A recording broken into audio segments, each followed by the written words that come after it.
Hello बच्चों, let's read this question. Consider the following nuclear reactions.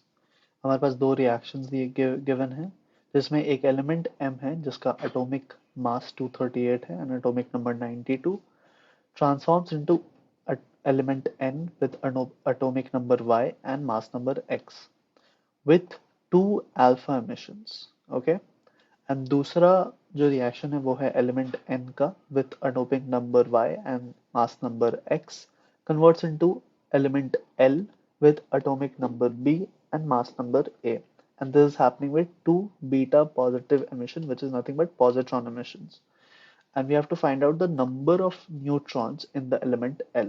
ठीक है, हमारे पास चार ऑप्शंस गिवन है, करेक्ट ऑप्शन आइडेंटिफाई करना है। की कॉन्सेप्ट हम क्या यूज करेंगे इसमें? की कॉन्सेप्ट हम यूज करेंगे alpha emission and beta emission का।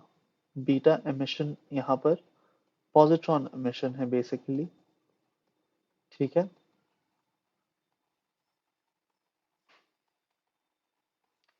तो आइए देख लेते हैं इन दोनों में होता क्या है। अल्फा एमिशन में जो कन्वर्जन होता है, लेट्स से कि एटॉमिक मास हमारे पास ए था एंड एटॉमिक नंबर जेड था।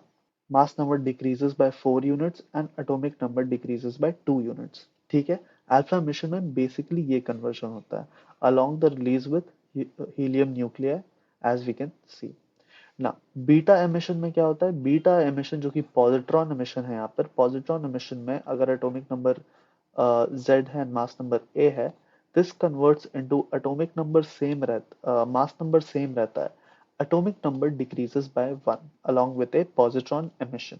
Okay, so this is the conversion that takes place in positron emission.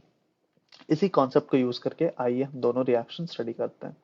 So we have M238 92 converting into NXY plus 2He42। ठीक है, अगर हम इसे simple conservation of mass and charge से बना दें तो भी क्वेश्चन बन जाएगा, बट हम यहाँ पे अल्फा एमिशन का कॉन्सेप्ट यूज करेंगे। सो यहाँ पर हमारे पास क्या हुआ है, दो एमिशंस हुए हैं। ठीक है, two emissions have been done. Okay, two alpha emissions have been done. That means जो मा जो मास नंबर डिक्रीज होगा वो क्या हो जाएगा, 238 माइनस 2 टाइम्स 4 यूनिट का डिक्रीज। ओके, सो ये क्या हो जाएगा, 238 माइनस 8, that's going to be equal to 230।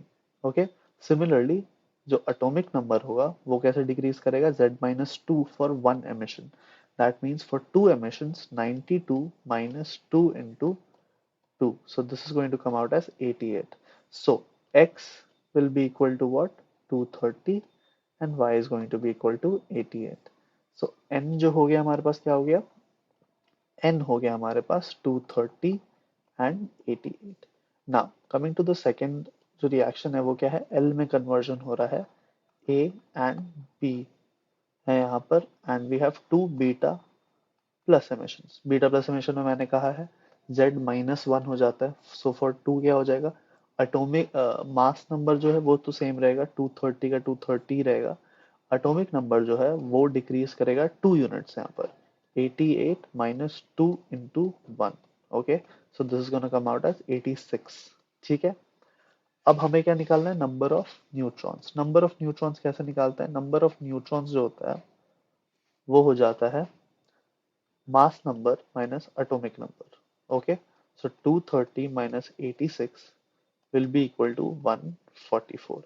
So the correct answer here बच्चों will be option number B, which is 144. I hope आप सभी को समझ में आया। Thank you very much. All the best.